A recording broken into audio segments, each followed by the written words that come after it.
Shri Bhaktirup Maharashtra news channel.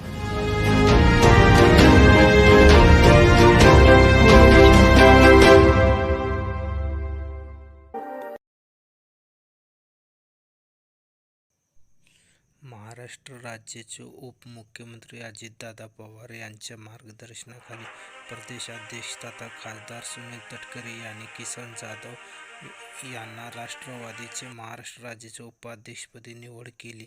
त्यामुळे सोलापुरातील नागरिक व मित्रपरिवाराकडून त्यांचे सर्व स्तराद्वारे पुष्पहार घालून स्वागत होत आहे.